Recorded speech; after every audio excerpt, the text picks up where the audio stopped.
Hi everyone. Today we're going to talk about a very fascinating ancient story.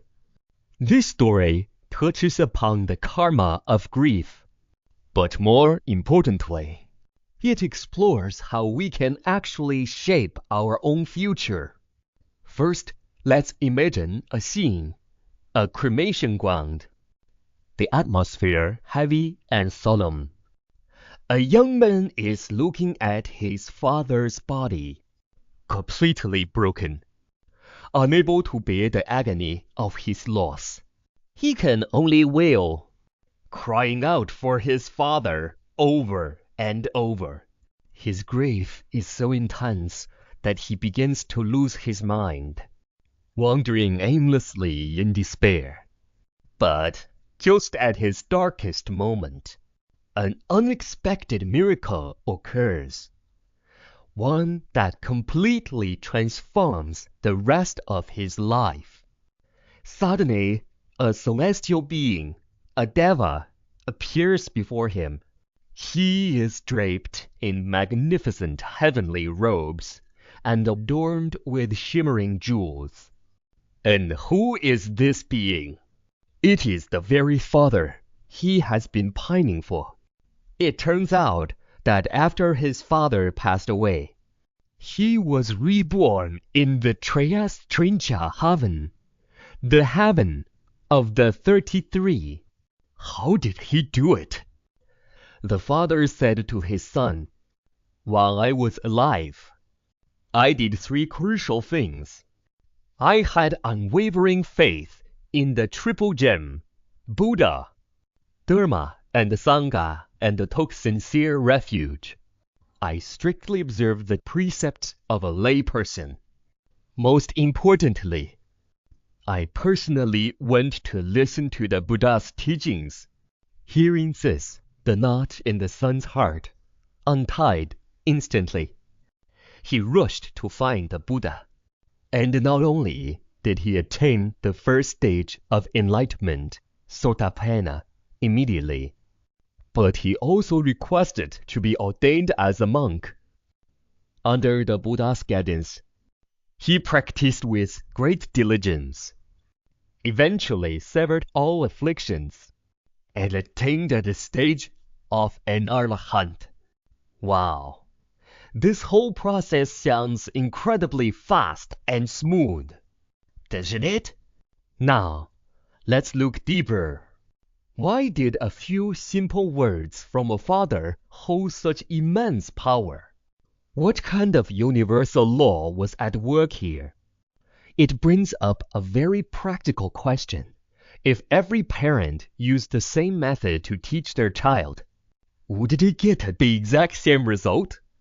If the answer is no, then why?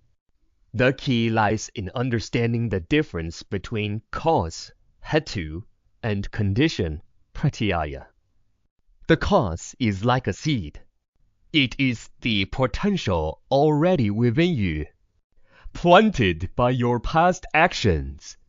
The condition is like sunlight, air, and water, the external environment. The father's words were a perfect condition, but they were not the seed itself. Now, for the big reveal. In the full version of this story, we learn that back in the time of Kassapa Buddha, the son's previous life, he had already been a monk. He didn't attain enlightenment then, but at the moment of his death, he made a powerful vow. May I, under the teachings of Shakyamuni Buddha in the future, be ordained and obtain arahantship.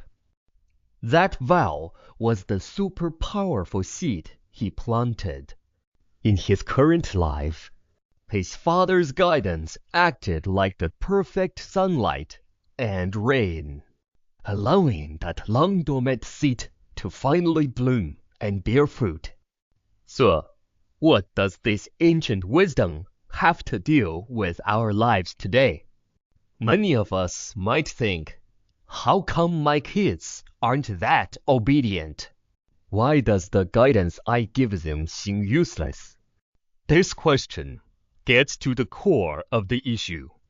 The problem often lies in the causes we've planted in the past, specifically our bad habits, habitual tendencies. These habits are deeply rooted, acting like negative seeds that constantly create conflict and failure in our lives. Don't underestimate them. Their impact is universal.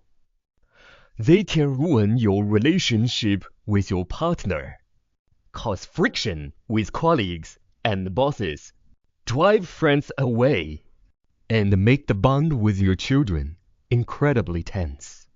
They can even destroy your career or studies. In the original teachings, the master even said frankly, "If I had a terrible temper and a heart full of anger, I would have given up on teaching my disciples long ago." That is a powerful statement. It tells us that even practitioners are affected by their habits. Therefore, being able to restrain one's bad habits is, in itself, a magnificent form of practice. Hearing this might make you feel a bit discouraged. But wait, this is the best part of the story. Once we understand this law, we can take back control. We can start consciously planting good seeds for our future. This is the core message. We are not just passive recipients of our past causes. We are the active creators of our future causes. In every single moment, we have the opportunity to plant a brand new seed. How? Through making a vow. Pranididana. Making a vow is the act of consciously planting a positive cause. It's not just wishful thinking. It's setting a powerful, long-term goal and being determined to change. Just like the son who vowed in a past life to reach enlightenment, you can do the same for your life. As we wrap up today's sharing, I want to leave you with a thought. Are there any bad habits currently holding you back?